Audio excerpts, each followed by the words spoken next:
senadora Lavado, tiene la palabra. Buenas tardes. Yo he escuchado hoy en varias oportunidades que este proyecto al que represento no tiene un plan. No lo he escuchado solo hoy, sino que lo he escuchado varias veces. No tenemos un plan. Y la verdad que yo no quiero pertenecer a un proyecto que tenga planes. Yo quiero pertenecer a un proyecto que tenga políticas de Estado concretas y reales que se vuelquen en beneficio de la gente. Y creo que este es lo que ha demostrado el Gobierno Nacional, que tiene políticas de Estado, no planes. Este proyecto, como también se ha dicho acá, ha sido consensuado con los gobernadores, ha sido discutido con los gobernadores, mejor dicho, discutidos, y eso es bueno, que haya habido una discusión y que haya llevado un tiempo donde todos hayan podido encontrar la mejor ley para poner hoy a consideración de todos los argentinos y que nosotros vamos a estar hoy seguramente sancionando. Como nosotros no tenemos un plan y tenemos política de Estado, también somos responsables de muchas cosas. Y somos responsables de que los hogares de los argentinos, el uso del consumo energético se haya duplicado en estos últimos 10 años. Es decir, hemos mejorado la calidad de vida de los argentinos. Somos responsables de que tengamos un incremento en el desarrollo de la industria. Somos responsables de que haya una duplicación en el parque automotor. Somos responsables de los miles de puestos de trabajo que ha creado la industria y el gobierno en estos últimos 10 años. Somos responsables de que el país se levantara de la mano de Néstor Kirchner allá por el 2003, trabajo y tarea que continúa con mucho esfuerzo nuestra compañera Fernández de Kirchner. Para poner a andar el país, hubieron que tomar muchas medidas y también muchas inversiones. Es decir, que este gobierno, que tiene políticas de Estado y no plan, ha hecho varias cosas. Voy a leer algunas porque no quiero tratar de obviar ninguna.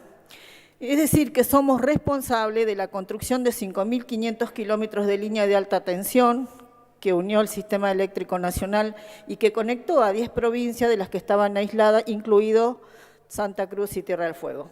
Se incorporaron 9.000 megavatios a la obra de Yacyretá y a la central nuclear Néstor Kirchner, ex Atucha 2.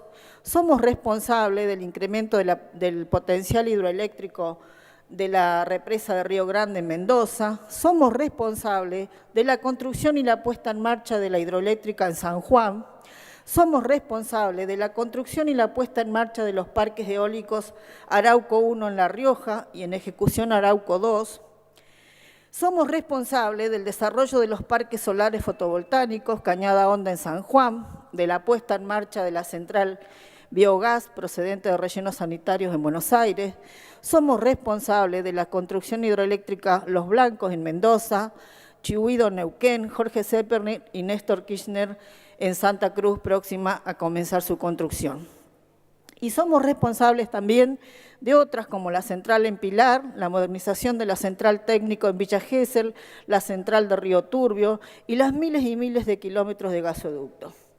Es decir, en este plan de gobierno también somos responsables de la recuperación estratégica de YPF, que ya ha demostrado que con inversión, y acá dejo tranquila a la senadora Montero, porque YPF ha demostrado que ha hecho inversión y que con inversión se pueden incrementar los recursos, y con el recurso incorporar también mayor mano de obra. Se puede ofrecer competencias, mejorar la producción.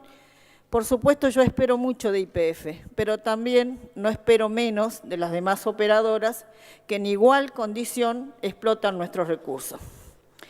Este proyecto en tratamiento también es parte de la política de Estado para que el gobierno pueda encaminarse a tener soberanía energética. Hoy, un día que celebramos el nacimiento de Perón, creo que también vamos a celebrar el nacimiento del camino a la soberanía energética del país. Como lo dijo Galucho también, esta ley no es para YPF, esta ley es para el país, donde las provincias y especialmente las productoras de hidrocarburos tienen un rol muy importante. Para ello es indispensable que existan reglas claras de juego. Y hace rato escuchaba al senador Pereira hablando de las reglas claras de juego y algo que nosotros hemos vivido en nuestra provincia. Y cuando se habla de que vienen conflictos, y bien decía el senador González, en nuestra provincia no va a haber ningún conflicto. ¿Y sabe por qué no va a haber ningún conflicto? Porque hay una renovación en el sindicato petroleros de nuestra zona, joven, honesta, que no arregla con las empresas ningún conflicto para ganar contratos, como se hacía antes. Es por ello que no va a haber ningún conflicto, ratifico lo que decía mi par.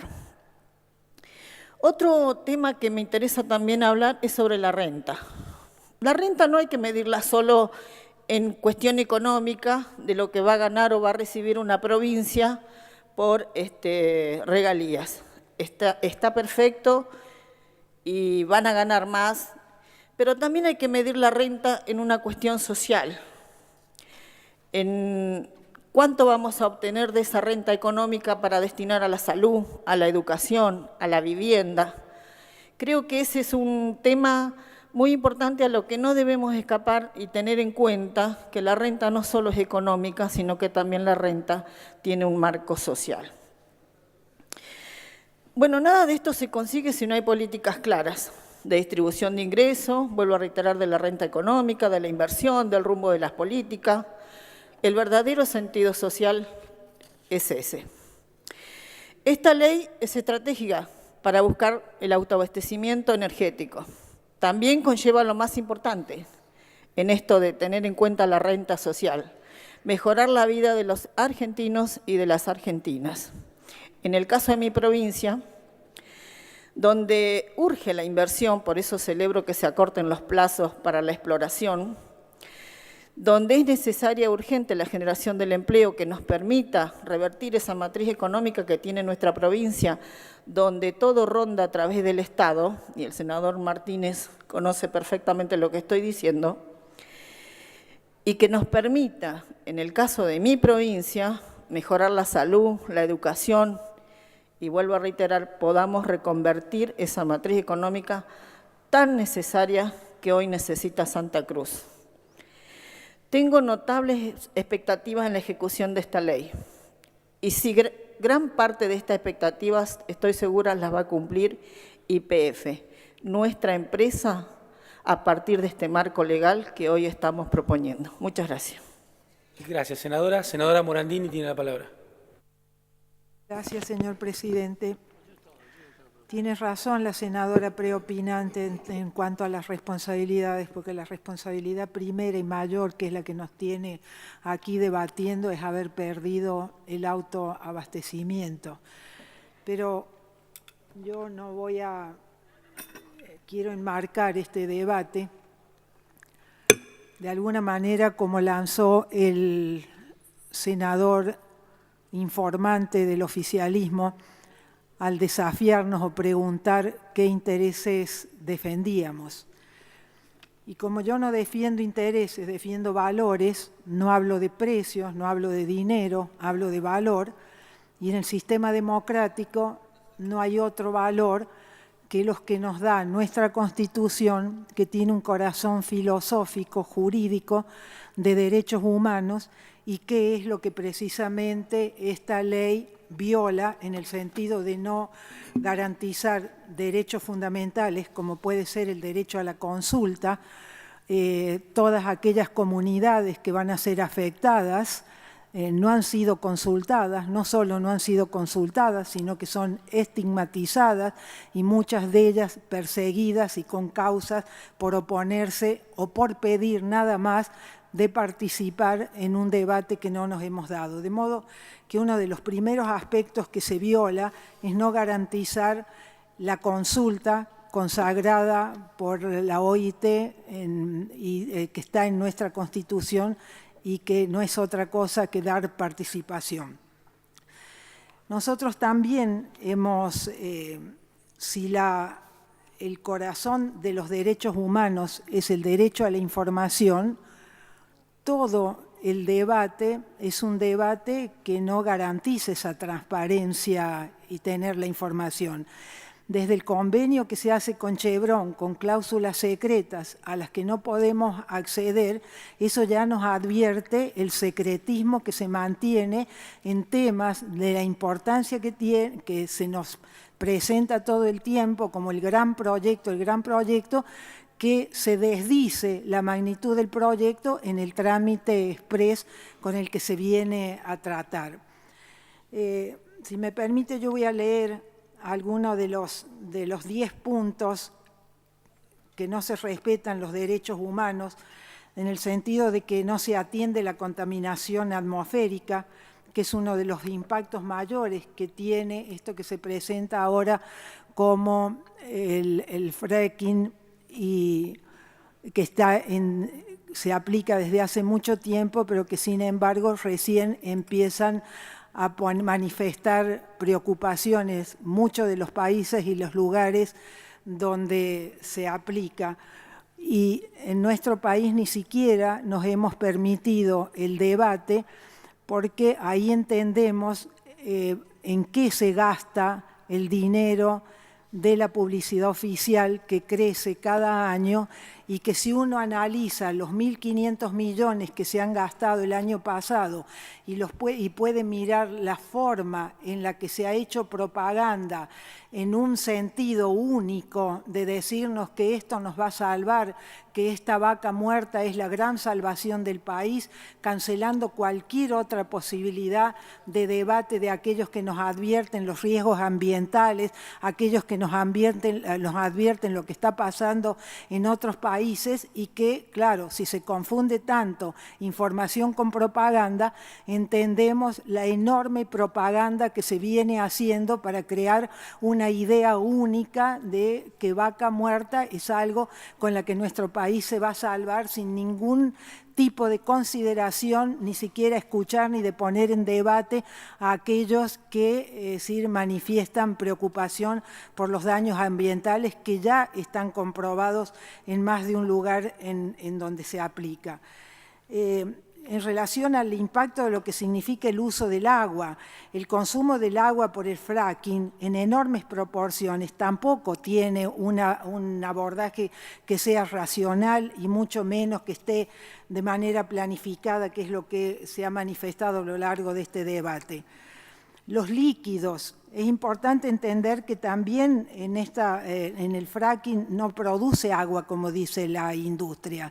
Lo que hace es contaminar el agua con sustancias que son peligrosas. También se nos dice que contienen nada más que el 1% de los químicos, pero se ignora que esto implica cientos de millones de litros de químicos que son nocivos porque quedan en el ambiente. Entonces, hace falta que también regulemos como está haciendo la industria en el mundo. Se hacen perforaciones al azar, sin planificación, con abandono de pozos que se suman a los nuevos riesgos del fracking, generan riesgo, caos ecológicos, paisajísticos y natural que debe ser también regulado y que no están en consideración. Hay impactos en el tránsito, trae congestión de tránsito, de movimiento de camiones, ruidos, es objeto de denuncias permanentes en otros países y que sin embargo en nuestro país está fuera del debate en relación al petróleo no convencional. Tendríamos que ponernos de acuerdo porque el tema de decir qué es la violación primera que hace el debate de esta ley es que no podamos llegar a un consenso. Esta confusión de creer que la nación es de una sola parte política, es decir, cuando se confunde tanto nación con gobierno, cuando se confunde tanto, como nos ha dicho la presidenta, les dice a sus seguidores, cambien Cristina por Argentina, es muy difícil entonces plantear que se nos escuche en el debate, porque ya se nos ha sacado del medio, se nos cancela la posibilidad de que se nos escuche como parte también de una representación importante de este país, como parte de esta nación que no es de nadie porque es de todos.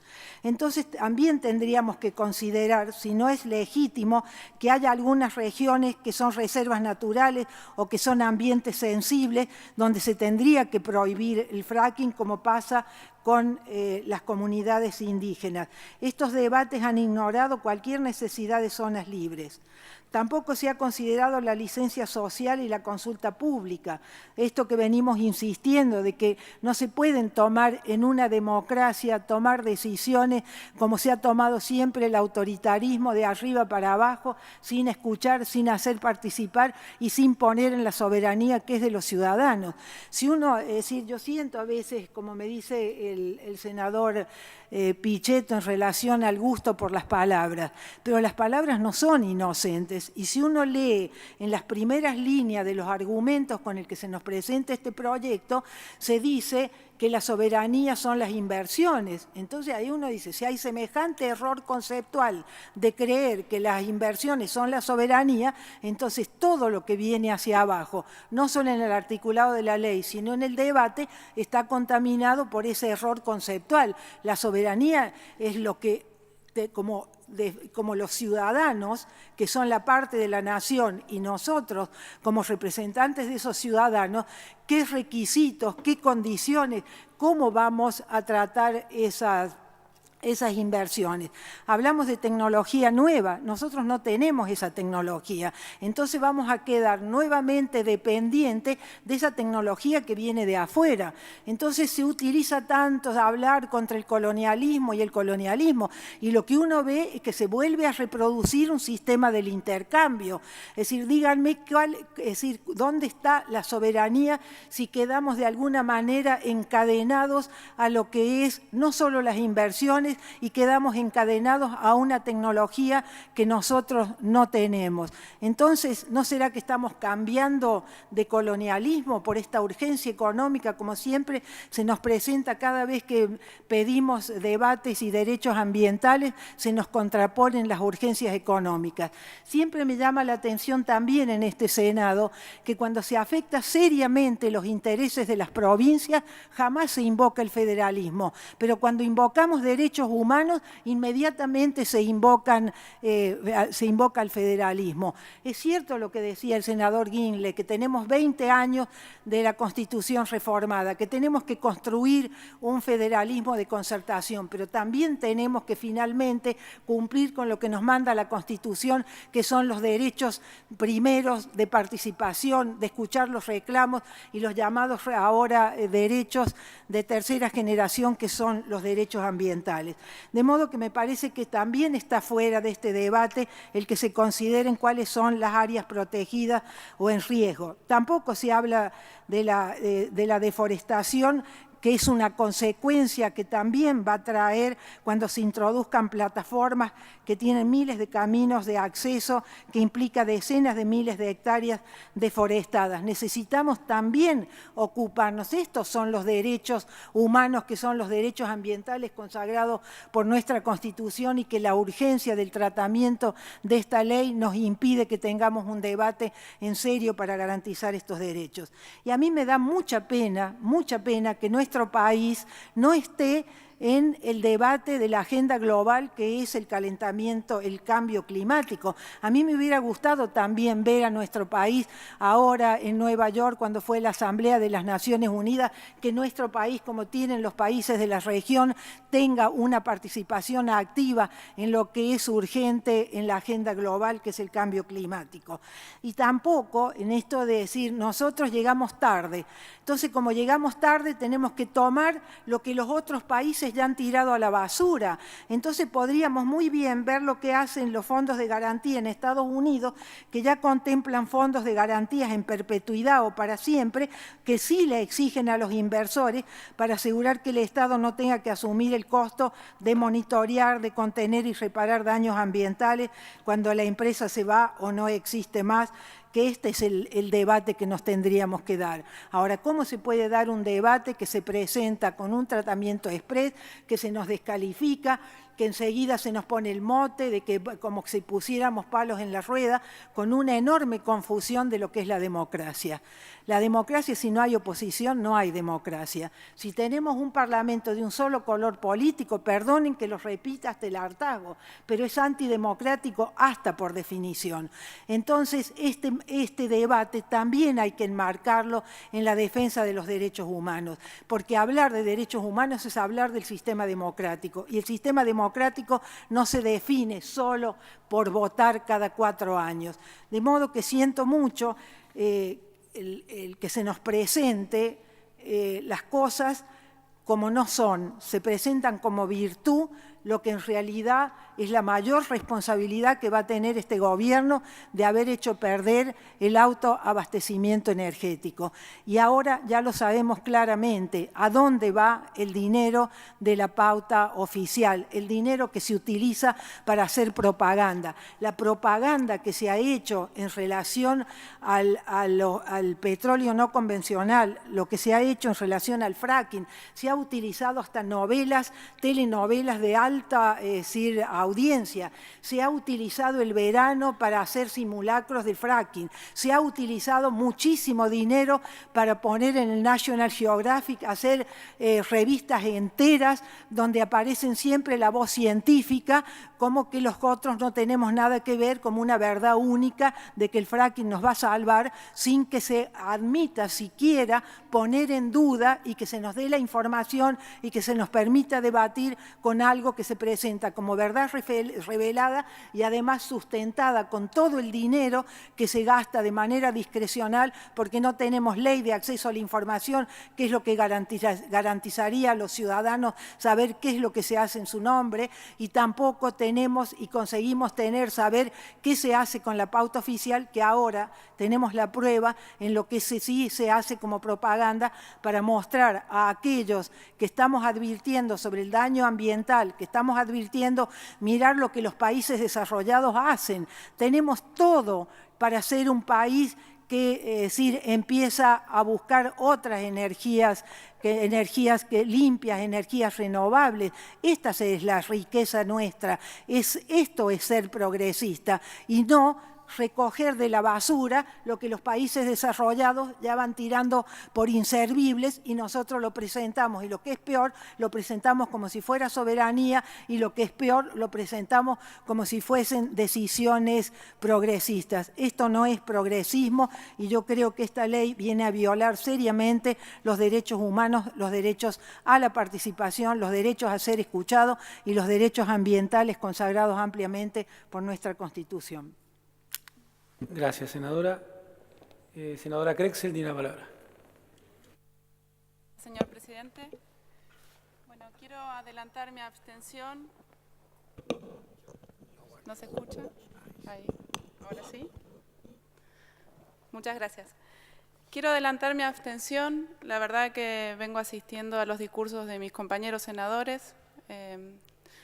La verdad que Neuquén es una provincia protagónica en esta ley que estamos tratando hoy. La historia de mi provincia es la historia del petróleo. En 1920 se descubrió el primer yacimiento en Plaza Huíncul y el desarrollo de mi provincia está vinculado a la historia del petróleo.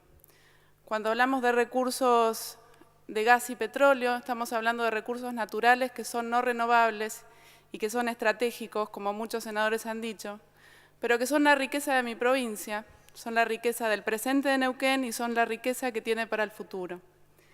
Y celebro que el senador Guingle haya tomado la propuesta, y lo mismo el senador Castillo creo que fue, cuando dejó bien asentado que las regalías son una compensación por esos recursos que son no renovables a las provincias, y que también creo que es un debate que nos debemos dar, que es que esos recursos, esas regalías, vayan a infraestructura y no a gastos corrientes como sucede actualmente en la mayoría de las provincias.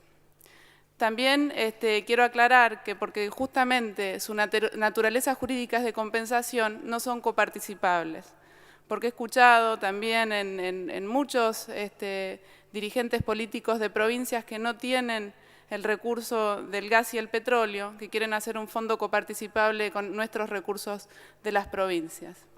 Así que en esto creo que también hemos hecho algún avance en la introducción del proyecto de ley que hoy se trata, al separar en un título aparte lo que es regalías que antes eran tratadas como tributos, y que la Corte ya se ha expedido claramente en que no se trata de tributos, sino de compensaciones.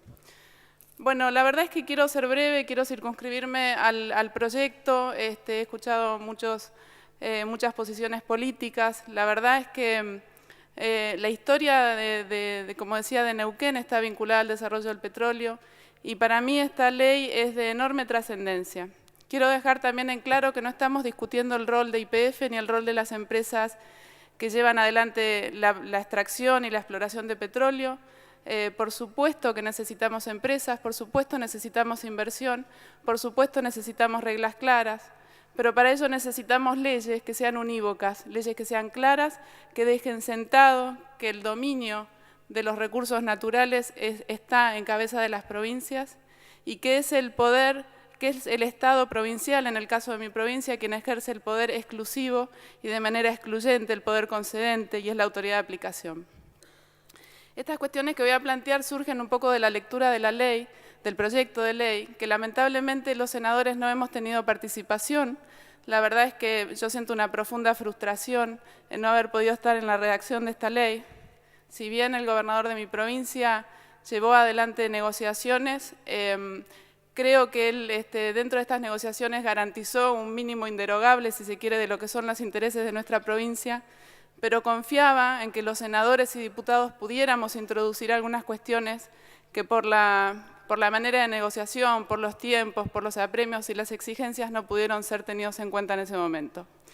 Básicamente hay un tema que a mí me preocupa y que surge de los artículos 27, 27 bis y 35, y que tiene que ver con esta nueva figura que se introdujo, que ya nosotros la hemos receptado en Neuquén con el acuerdo de Chevron, que es la concesión de las áreas no convencionales.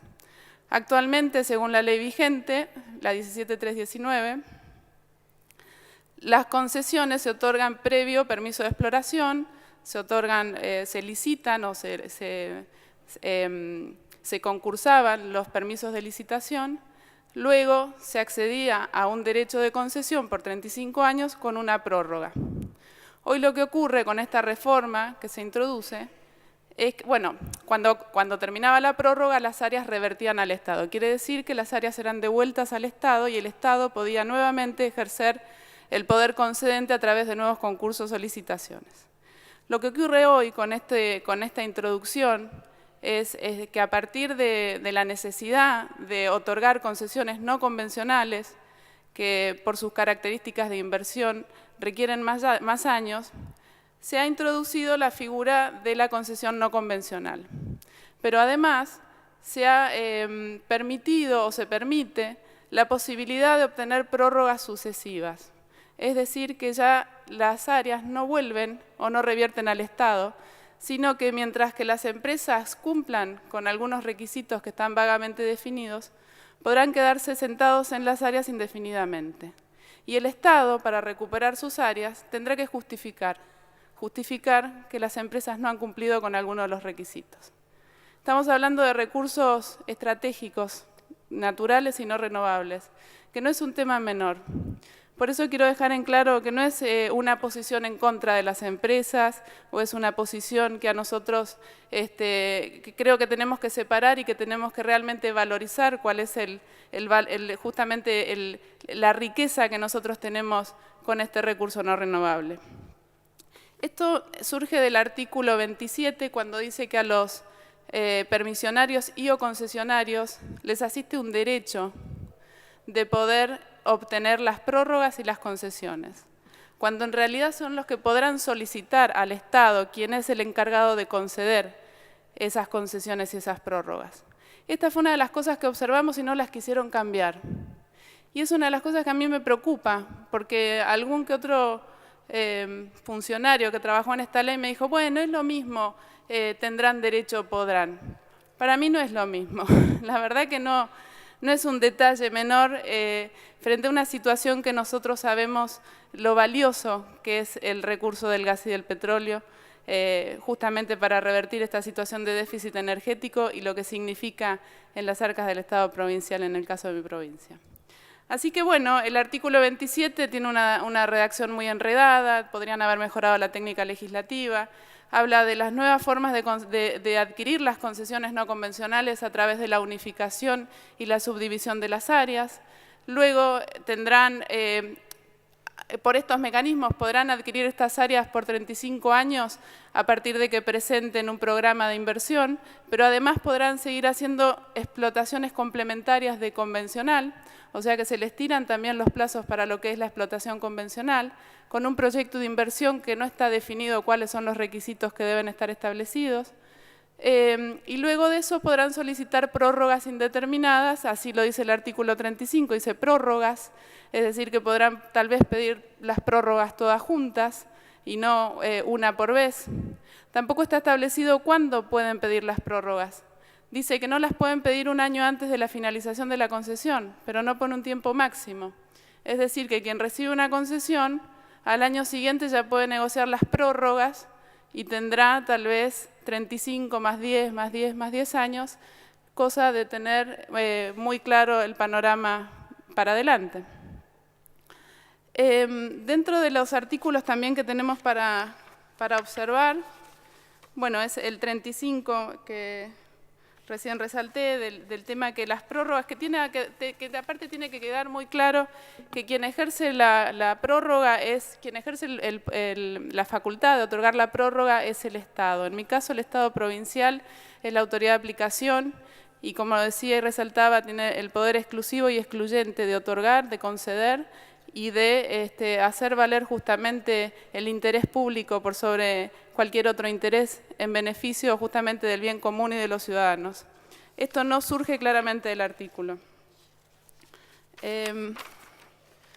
Otro artículo que también intentamos mejorar fue...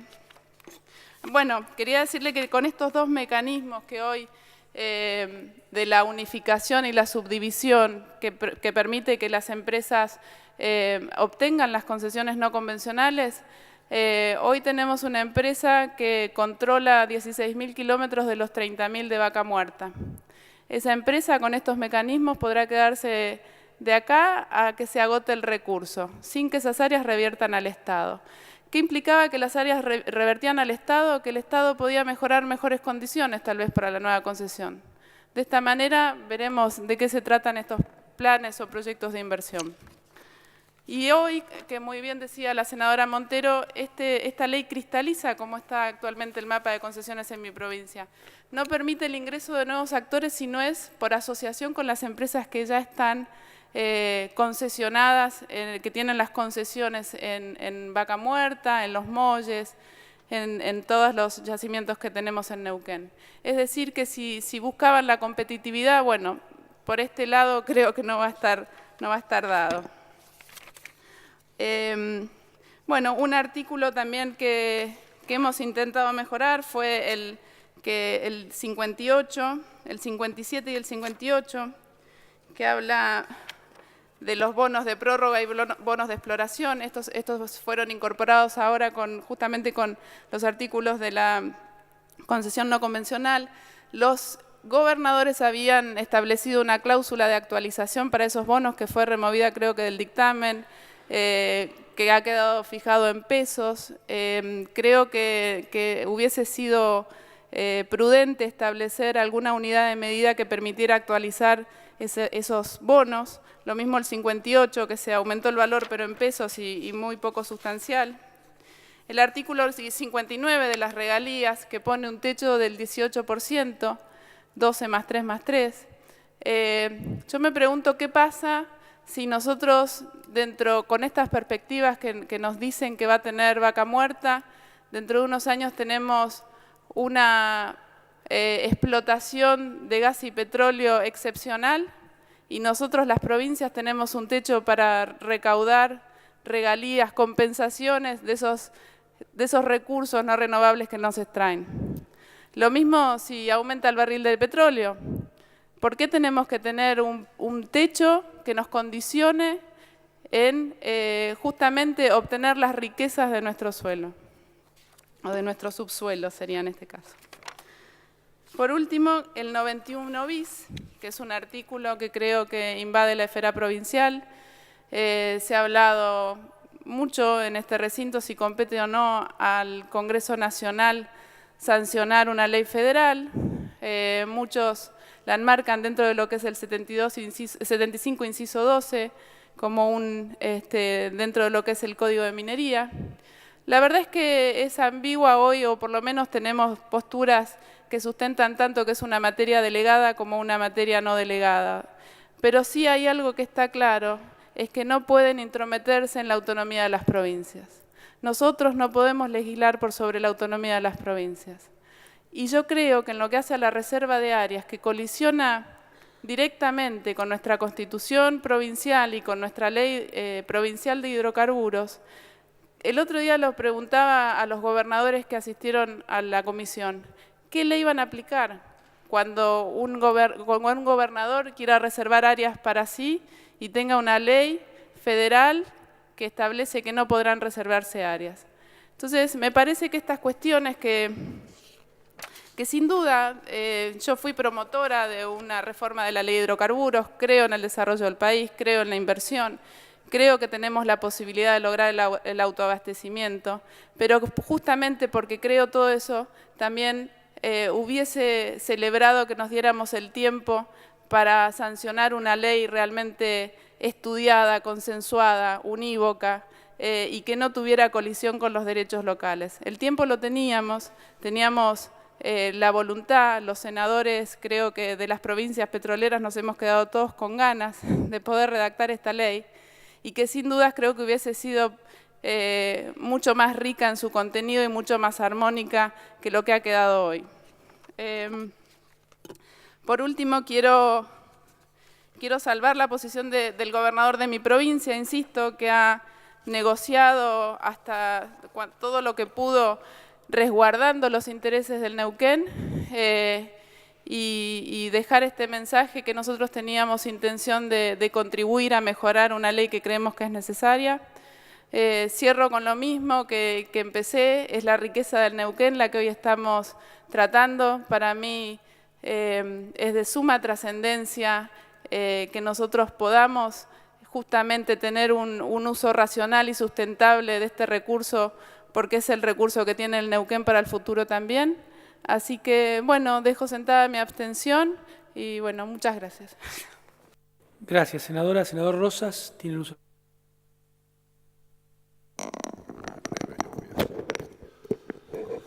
Señor presidente, yo voy a solicitar autorización para insertar y simplemente dejar como reflexión breve, repito, dos temas que a mi entender son importantes. Adelanto desde luego mi voto negativo, como lo haremos la totalidad de los senadores de la Unión Cívica Radical, por los fundamentos expuestos por nuestro miembro informante, el senador Sanz, y los demás legisladores que han hecho uso de la palabra oportunamente.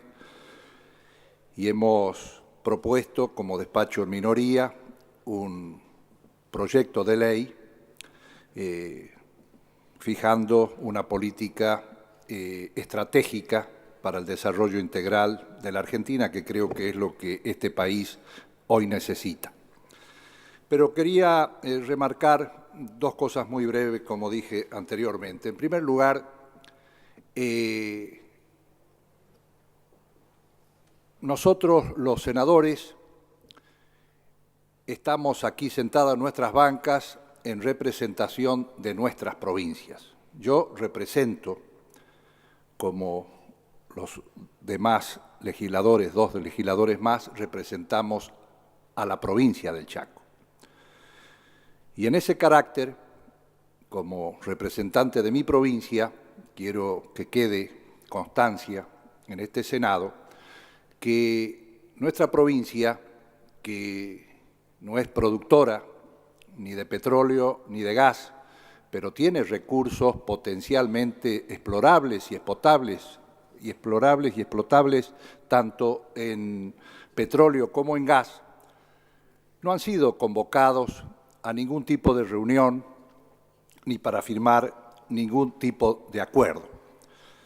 Y me parece que nuestra provincia, la provincia del Chaco, y podría ser extensivo al resto de las provincias no productoras, creo que deberíamos haber participado de una reunión tan importante para definir precisamente políticas estratégicas de desarrollo para la Argentina, para combatir fundamentalmente esto que viene casi desde el fondo de la historia, las tremendas asimetrías entre las distintas regiones del país, dejando constancia de la no participación de mi provincia, porque tenía cosas para decir nuestra provincia. Yo quiero que sepan, que seguramente lo sabrán todos los senadores, en nuestra provincia y en el nordeste argentino pagamos el precio de las naftas y el gasoil más caros de la República Argentina. Y sabemos que realmente es una de las regiones más pobres o más postergadas o con mayor cantidad de pobres e indigentes de la Argentina. No tenemos gas natural, el precio de la garrafa, más allá de lo que imponga el gobierno nacional, el precio de las garrafas, cuando no se consiguen, la gente más humilde realmente tiene que pagar precios exorbitantes. Seguimos pagando, como todos los argentinos, el 0,6 por mil para el Fondo Eléctrico de Santa Cruz, cuando la ley era muy clara. Cuando hacíamos el aporte todos los argentinos era hasta tanto esté definitivamente instalado el sistema eléctrico nacional. Sí. Gracias, senador. Senador Alvado. Hizo el interconectado, se dejó ya de pagarlo, anunció la presidenta públicamente. Gracias, senador. Senador. Conozco que así dice la ley y así informó la presidenta, pero lamentablemente sigue viniendo en las boletas y seguimos pagando. Esto no es una chicana, es lo que ocurre. Seguimos pagando el 0,6 por mil todos los argentinos a Santa Cruz. Por eso digo, hay un montón de cosas que mi provincia, que no está gobernada por un hombre o una mujer de mi partido, pero podría haber estado presente en un acontecimiento tan importante donde se iba a tratar precisamente esta ley de hidrocarburos, su marco regulatorio, y pensando fundamentalmente en lo que todo el mundo sostiene de la importancia potencial y futura de Vaca Muerta, fundamentalmente en recursos no convencionales, es que también nos hubiese gustado participar, porque creo que pensando en el desarrollo integral de la Argentina, tratando de que estas asimetrías que nos hacen tanto daño al país en su integralidad terminen de una vez por todas, es que necesitamos de verdaderas políticas integrales, políticas públicas integrales, políticas de Estado. Y seguramente el Chaco podría haber propuesto que si realmente Vaca Muerta va a ser la segunda reserva mundial en gas y la cuarta reserva mundial de petróleo, como todo lo indica, y esto significa un desarrollo extraordinario para la economía argentina y para la economía de las provincias productoras, creo que se podría haber pensado en crear, como lo han hecho algunos otros países del mundo y que le ha dado un resultado extraordinario, creando un fondo específico, un fondo para usos intergeneracionales, pensando en el futuro, pensando en que en algún momento la Argentina puede tener problemas en el sistema jubilatorio, que necesitamos hacer mayores inversiones fundamentalmente en materia de educación y de salud, y necesitamos realmente políticas de desarrollo parecidas a reparaciones históricas en todo el norte argentino. no solamente el nordeste al que pertenecemos nosotros, sino también el noroeste, sino no solamente el nordeste, perdón, sino también el noroeste argentino. Y se podría haber insertado en esta ley ese fondo para la administración y la distribución de la renta petrolera, pensando, repito, en el futuro de las nuevas generaciones. Esto, naturalmente, Noruega, por ejemplo, que es el 14º productor mundial de petróleo, cuenta actualmente con un fondo de pensiones del petróleo, con recursos de casi 850.000 millones de dólares para cubrir las necesidades de jubilación, educación y salud de todos los noruegos, ¿no? Este fondo petrolero es hoy uno de los fondos de inversiones más grandes del mundo. Lógicamente que tiene características especiales en su funcionamiento y por eso también es tan exitoso. Tiene un comité de ética que supervisa las inversiones, está manejado por un directorio independiente del gobierno de turno con control parlamentario. En definitiva, realmente tratándose de recursos estratégicos, yo entiendo que deben ser compensadas las provincias productoras porque es un recurso no renovable, esto está comprendido, lo entendemos, pero me parece que un recurso estratégico como la energía, como el petróleo, como el gas, como este recurso no convencional que seguramente va a tener un impacto en los próximos años extraordinario en la economía y en el desarrollo del país, no puede ser mirado o analizado exclusivamente en pos de las provincias productoras. Creo que hay que mirarlo con una visión global del país, con una visión integral de la Argentina, y por lo tanto las provincias no productoras, repito, no para reclamar lo que no les corresponde, porque las regalías están bien caracterizadas cuando se dice que son verdaderas compensaciones y no son tributos, yo esto lo comparto claramente, pero creo que las provincias no productoras podrían haber participado de este fondo de la renta petrolera que en definitiva queda en el limbo, queda en suspenso y bueno, dependeremos como siempre de la voluntad del presidente de turno o de la presidente de turno, porque no hay una política integral de desarrollo para el país para terminar definitivamente con las asimetrías, más allá de los aciertos que se pudieron haber realizado en estos años o de los desaciertos. Pero más allá de esto, no tenemos como política de Estado una política integral para terminar, repito, con estas diferencias entre las distintas regiones del país. Y hay 3 regiones bien caracterizadas, lamentablemente, en la Argentina.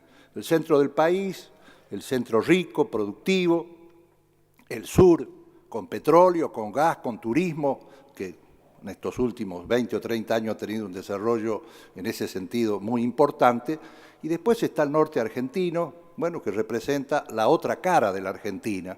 Y creo que tenemos derecho a quienes vivimos allá, a quienes hemos nacido y seguramente moriremos allá, a pensar que alguna vez vamos a tener una Argentina un poco territorial, social, económicamente más equilibrada, más desarrollada y que también tengamos todos un porvenir los argentinos, vivamos donde vivamos o si tenemos que nacer, porque con este concepto así aislado de que quien tiene la suerte de tener vaca muerta, y bueno, hay que ir preparando cambio de domicilio y dentro de unos años iremos todos a vivir a Neuquén o al sur del país. Me parece que ese no es el criterio, no estamos pensando en que Neuquén no le corresponde una compensación. Por supuesto, es dueño de los recursos, esto está calificado categóricamente en la Constitución, nosotros lo compartimos, son de dominio exclusivo de las provincias, pero creo que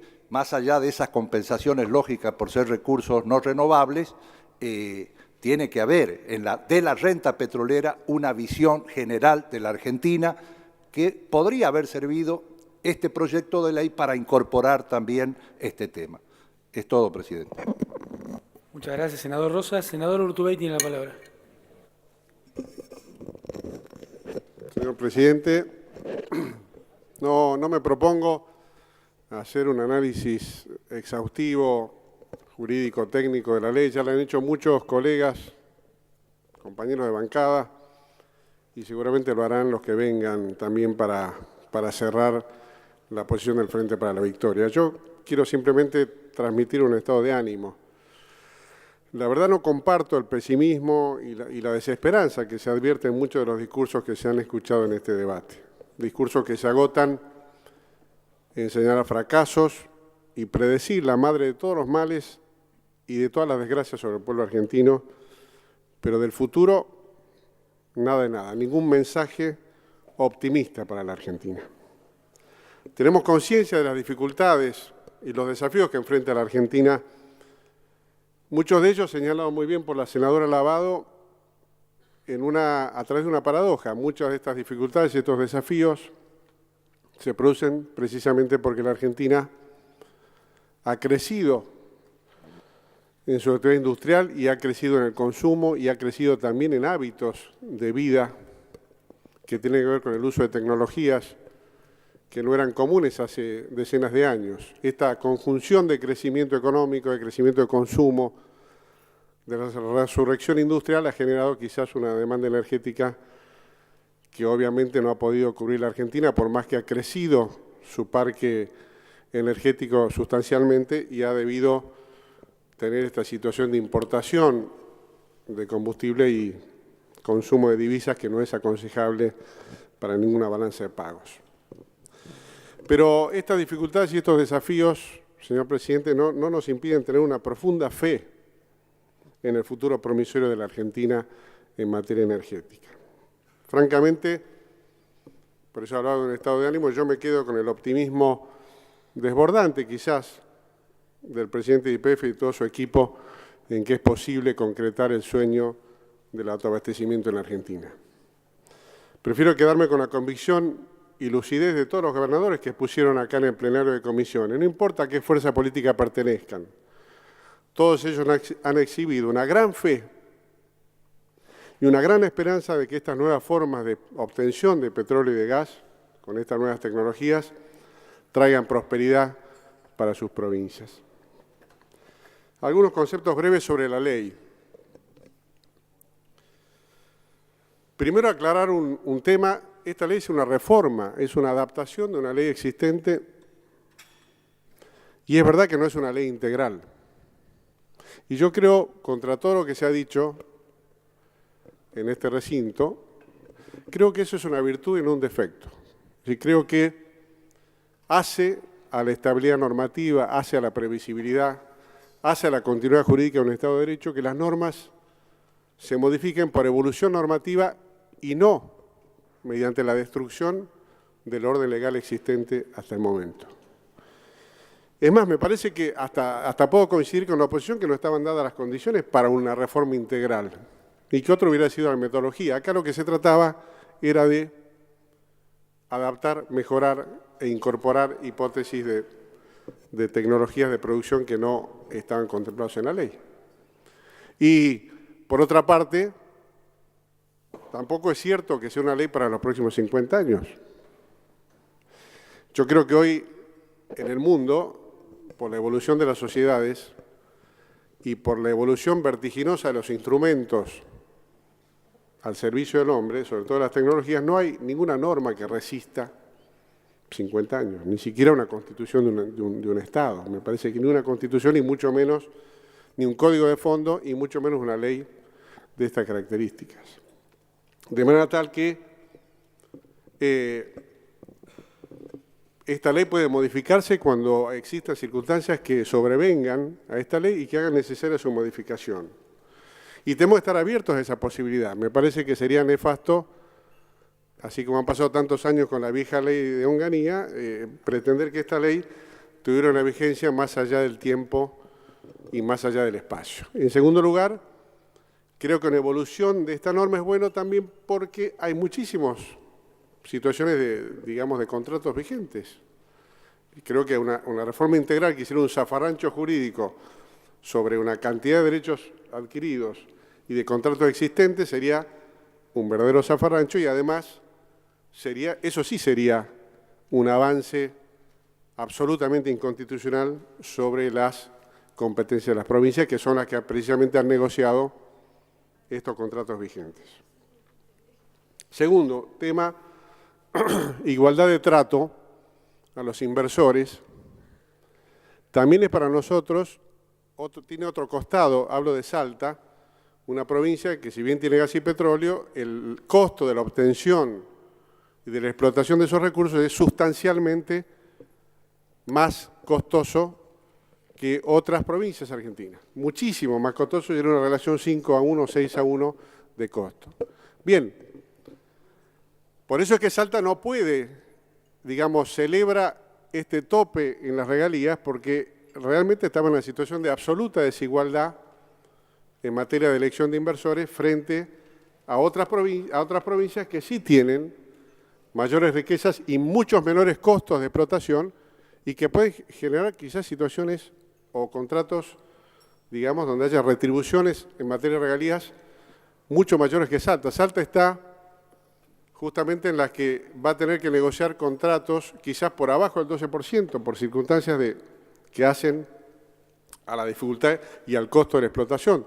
De manera tal que ese tope del 12% es no solamente igualdad de trato para los inversores, sino también, me parece, igualdad de trato para las provincias, para una provincia como Salta que, si bien tiene una larguísima tradición en materia de explotación de hidrocarburos, lo cierto es que sus cuencas hoy se encuentran maduras, bastante maduras, y, repito, los costos de explotación son enormes, con enormes diferencias respecto a los costos de explotación de otras provincias. Y ni qué hablar si en el caso del shale, tanto de gas o de petróleo, creo que este costo de explotación también va a ser sustancialmente superior. Así que me parece que una correcta igualdad de oportunidades genera esta situación de equiparar las regalías en el caso de los contratos.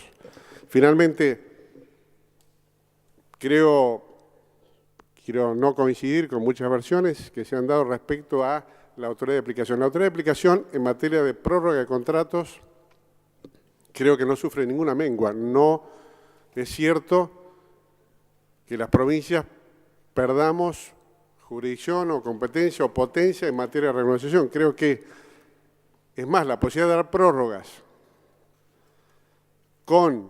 atendiendo a estos tres tópicos que la ley establece claramente: existencia de una explotación en curso, cumplimiento acabado de todas las obligaciones contractuales y presentación de un plan de inversiones, tres requisitos objetivos, acota muchísimo, me parece, la arbitrariedad a la hora de optar por estas prórrogas. Pero está clarísimo que esta opción de las prórrogas y esta evaluación de la concurrencia de estos tres requisitos es facultad exclusiva y excluyente de las provincias argentinas y en su caso del Estado Nacional, como fuera una explotación que offshore o que perteneciera al Estado Nacional. De manera tal que me parece que, repito, es una evolución normativa, es un paso, es una adaptación, es una modernización de una norma que hacía falta para encarar esta etapa, quizás, de la explotación de nuestros recursos. Es un instrumento necesario para el autoabastecimiento y no tiene por qué ser una norma eterna, porque pocas de esas normas quedan en el mundo y en la Argentina. Muchísimas gracias. Gracias, senador Urtubey.